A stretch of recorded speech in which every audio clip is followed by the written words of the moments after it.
ETF index mutual funds నేర్చుకుని stock మార్కెట్లో రాణించాలనుకుంటున్నారా? వెంటనే ఈ నెంబర్కి కాల్ చేయండి.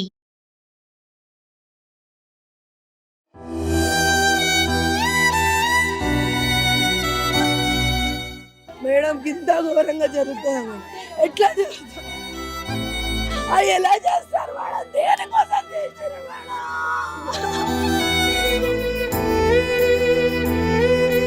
నా చిట్టి తల్లి, నా చిట్టి తల్లి, నా చిట్టి తల్లి.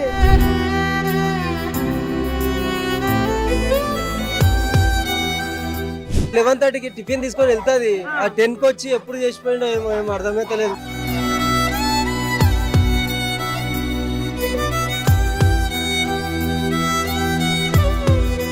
నమస్తే, welcome back to Suman TV. కుక్కట్పల్లిలో 12 సంవత్సరాల అమ్మాయి మర్డర్ మిస్టరీ మనం నిన్న నుండి చూస్తూనే ఉన్నాం కదా.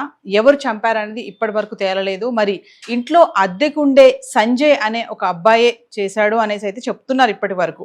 మరి అసలు ఏం జరిగింది ఏంటి, దీనిపైన మంచి సమాచారం అందించడానికి మనతో పాటు ఫోన్ లైన్ లో ఉన్నారు ఫ్యామిలీ కౌన్సిలర్, మోటివేషనల్ స్పీకర్ రజనీరమ్మ గారు. మేడం నమస్తే. మేడం నమస్తే. మేడం, ఈ కుక్కట్పల్లి ఇన్సిడెంట్ మీరు చూసే ఉంటారు. మరి 12 సంవత్సరాల అమ్మాయిని మర్డర్ చేశారు అంటే అసలు ఏంటి? ఇప్పుడు పేరెంట్స్ ఇద్దరు కూడా జాబ్ నిమిత్తమై బయటకు వెళ్ళడం జరిగింది. వాళ్ళ తమ్ముడు ఎవరైతే ఉన్నాడో ఆ బాబుకి లంచ్ బాక్స్ ఇవ్వడానికి తండ్రి వెనక్కి వచ్చినప్పుడు కూతురు విగత జీవిగా బెడ్ మీద పడి ఉండడం చూడడం, ఇదంతా మనం చూసాం. మరి ఒక్కసారి వివరాల్లోకి వెళ్తే దీని గురించి. అంటే ఎవరు కంటికి కనిపిస్తే వాళ్ళ మీద కన్ను వేసేస్తారు వీళ్ళు.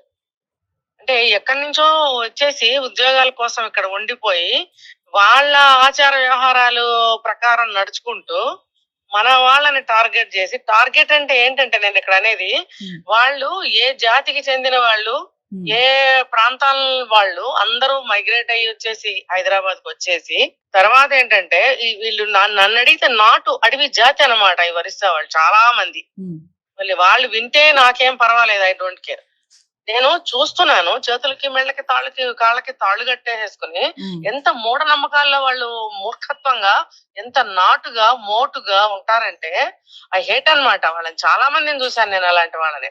ఇప్పుడు వాడి పెళ్ళానికి ఎవడో బ్లాక్ మ్యాజిక్ చేస్తే అని వాడికి అనుమానం వస్తే, ఈ పసిపాప ఏం చేసింది? ఎవరు లేని టైంలో వచ్చి ఆ పాపను అటాక్ చేయడం ఏంటి, లైంగికంగా దాడి చేయడం ఏంటి చేశారని అంటున్నారు. మనకి ఇంకా తెలియలేదు. పసి ప్రాణము అంటే ఎవరింట్లో వాళ్ళు కూడా ఉండే స్వేచ్ఛా స్వాతంత్రాలు లేవన్నమాట. అంటే తల్లిదండ్రులు ఒక కాసేపు కూడా బయటకు వెళ్లే స్వేచ్ఛ లేదు పిల్లల్ని వదిలిపెట్టి. అంటే ఎల్లప్పుడూ ఆడపిల్లల్ని ఇంకా కంటికి రెప్పలా పక్కనే పెట్టుకుని కాపాడాల్సిన పరిస్థితి అంటారా? వాళ్ళు ఉద్యోగాలు సద్యోగాలు అన్ని మానుకుని పిల్లల ముందే కూర్చోవాలంటే ఇది అయ్యే పనేనా? దీనికి జడిసిపోయి కూడా అందరూ పిల్లల్ని కనలేకపోతున్నారు కూడా చాలా మంది. ఇప్పుడు ఈ చంటి పాప, చిన్న పాప ఏం చేసింది చెప్పండి? స్కూల్ కి సెలవు ఇచ్చారని చెప్పి ఇంట్లో ఉంది. స్పోర్ట్స్ డే అని హాలిడే ఇచ్చారంట. స్పోర్ట్స్ డే అని చెప్పి ఇంట్లో ఉంది. ఆ బాబు స్కూల్ కి వెళ్ళాడు, ఏదో క్యారేజ్ ఇవ్వమని చెప్పారు. వెళ్ళలేకపోయేటప్పటికి స్కూల్ నుంచి కాల్ వచ్చింది, బాబుకి ఇంకా మీరు లంచ్ బాక్స్ తీసుకురాలేదు అని. అప్పుడు తండ్రి వచ్చి చూస్తే మంచం మీద విగత జీవిగా పడింది. అంటే ఈ చిన్న పిల్ల ఏం చేసింది? కక్షలకు ఆవేశాలు ఉంటే ఏదైనా గొడవ చేసుకోండి, తగాదా ఆడుకోండి, ఇల్లు ఖాళీ చేసి వెళ్ళిపోండి కోపంతో. అంతేగాని చంపుకోవడాలంటే ఎవరిచ్చారు ఈ హక్కు? అసలు ఇది స్పెషల్ కేసుగా తీసుకోవాలండి మన పోలీసులు కూడా. ఏంటంటే నువ్వు ఎక్కడి నుంచో బ్రతకడానికి మా ఊరు వచ్చి మా మనుషుల్ని నువ్వు ఎందుకు చంపుతావురా? వాడికి ఏదైనా కఠినమైన శిక్ష వేయాల్సిందే. నీకు అసలు మా స్టేట్ కి వచ్చి నువ్వు మా వాళ్ళని చంపుతావా? ఇదే పాయింట్ పట్టుకుంది ఇందాక నుంచి. మామూలుగా మేడం అపార్ట్మెంట్ లో గానీ ఎక్కడైనా ఏంటంటే చిన్న చిన్న గొడవలు అవుతూ ఉంటాయి నైబర్స్ కి. అంటే ఇక్కడ సంజయ్ అనేది ఇలా చెప్పాడని అంటున్నారు న్యూస్ లో మనకి. ఏంటంటే మా ఆవిడకి అనారోగ్యంతో ఉంది, ఆవిడకి బ్లాక్ మ్యాజిక్ చేశారు అని చెప్పడం జరుగుతుంది. అంటే అనుమానం వచ్చింది అంతే. వస్తే అనుమానం వచ్చింది. ఇప్పుడు చూడండి, మీరు అన్నట్టు నైబర్హుడ్ లో ఏదో ఒక చిన్న చిన్న తేడాలు ఉంటాయి. పిల్లల వల్ల గానీ లేడీస్ వల్ల గానీ ఏదో అభిప్రాయ భేదాలు వస్తాయి. మాట్లాడుకోవటం మానేయటమో, కొంచెం చొరసరా సూపులు చూసుకోవడమో, తలుపులు వేసుకోవడమో లాంటివి జరుగుతూ ఉంటాయి. అది కక్షలకి దారి తీసేంత ఇది ఏమొచ్చింది అందులో? ఏదో ఒక వంక పెట్టి ఈ పని చేయడమా? ఇలాంటి గొడవలు చాలా వింటూ ఉంటామండి అప్పుడప్పుడు మనము. ఇదే చిన్న చిన్న గొడవలు కక్షలకు దారి తీస్తున్నాయి.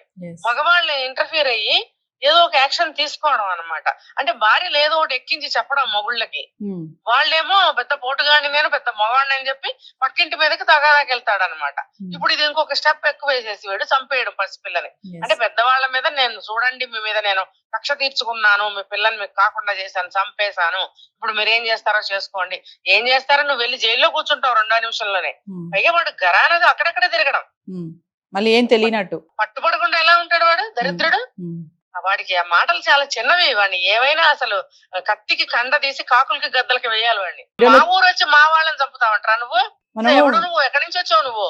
వీడియోలో చూసాం మేడం ఆ తల్లి యొక్క బాధ. అంటే ఎంతసేపు అని ఇప్పుడు ఉద్యోగాల నిమిత్తం బయటకు వెళ్లాల్సి వస్తుంది, పని నిమిత్తం బయటకు వెళ్ళాలి అంటే స్కూల్లోనూ స్వేచ్ఛ లేదు, బయట లేదు, ఇంట్లో తమ ఇంట్లో తను ఉన్నా కూడా కాపలా లేకుండా అయిపోయింది అని అంటే ఎంత ఆవేదన పడుతుందంటే ఆవిడ, నా కొడుకు ఇక్కడ ఉంటే వాడిని కూడా చంపేసేవాడు, నా కొడుకు దక్కాడు. ఆవిడకి అసలు ఊపిరి అందట్లేదు, మాటలు రావట్లేదు, మనిషి స్టడీగా నిలబడలేకపోతుంది, గుండెలు బాదుకుని ఎలా ఏడుస్తుంది అసలు చూసారా?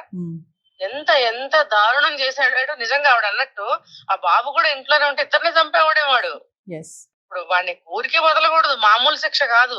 ఇప్పుడు వేరే దేశాల్లో అయితే ఎటువంటి శిక్షలు వేస్తున్నారు, మన చట్టాలు ఏంటో ఇలా పప్పు నెయ్యి కలిపి పెట్టినట్టుగా ఉన్నాయి అన్ని కూడాను. ఇవి ఖచ్చితంగా మారాల్సిందే. వాడికి దారుణమైన కఠినమైన శిక్ష అయ్యాలి. వాడికి ఉరి శిక్షలు యావజ్జీవం కాదు అసలు. నన్ను అడిగితే మనం గతంలో కూడా ఇలాంటి నేరస్తుల గురించి గట్టిగా మాట్లాడుకున్నాం. ఏంటి వీళ్ళు ఇలాంటి శిక్షలు వేస్తారేంటి? హాయిగా బొబ్బ పెట్టి జైల్లో హాయిగా అన్నం పెట్టి కూర్చోబెడుతున్నారు వీళ్ళని. ఇది ఆ శిక్ష అంటే ఇది కాదు. వీళ్ళని తీసి గతంలో అండమాన్ జైల్లో పడేసేవారంటే వీళ్ళని కుక్కల్లో పడేసినట్టు ఒక కన్నం ఒకటి గాలి వెలుతురికి పెట్టి జీవోత్సవాల్లాగా పెట్టేవారు వీళ్ళని.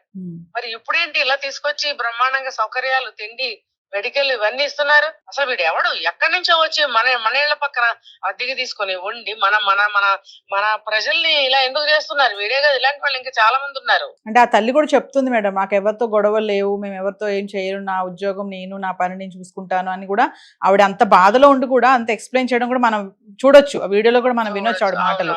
ఏం లేదు, వాడికి అనుమానము లేకపోతే లోపల అసూయ, ద్వేషం, కక్ష ఇవన్నీ ఒకటేసారి ఉంటాయి వాళ్ళకి. సహించలేని తనం అనమాట. కుటుంబం బాగుంది అంటే భరించలేరు, సహించలేరు. అదిగో నిజంగా నేను చెప్తున్నాను, ఇది దీంట్లో నేను చెప్పకూడదు, నేను ఇలాంటివి చాలా చూశాను, దేశం అంతా తిరిగిందాన్ని నేను. అసలు అసూయ ద్వేషాలు చాలా ఎక్కువ ఉంటాయి. అవి ఏంటి, మనకి వాళ్ళకి ఏం సంబంధం? మనం వేరే స్టేట్ వాళ్ళం, వేరే స్టేట్ వాళ్ళు, వాళ్ళ జీవితాలు వాళ్ళ స్థానికులు, వాళ్ళకి అన్ని ఉంటాయి, వాళ్ళ బ్రతుకులు వాళ్ళు. మనం పొట్ట చేత్తో పట్టుకుని ఇక్కడికి వచ్చి ఉద్యోగాల కోసం వచ్చిన వాళ్ళం.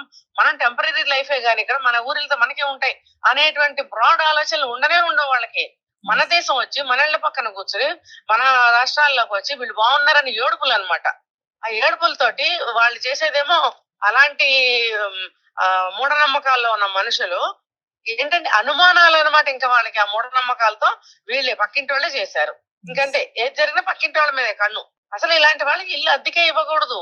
ఇలా 3 అంతస్తుల డాబా ఉన్నప్పుడు ఒక లిఫ్ట్ లేదు, ఒక సీసీ కెమెరా లేదు. అట్లీస్ట్ ఎవరింటికి వాళ్ళు ఒక సీసీ కెమెరా పెట్టుకోవాలన్న ఇది తెలివితేటలు, జ్ఞానం కూడా మన వాళ్ళకి ఉండటం లేదే. వీళ్ళని ఏం చేయాలి చెప్పండి? అతి కఠినంగా వీడికి శిక్షలు ఉండాల్సిందే, మన చట్టాలు మారాల్సిందే. పిల్ల ఏం చేసిందని చూడండి అసలు. Thank you ma'am. ఓకే అండి.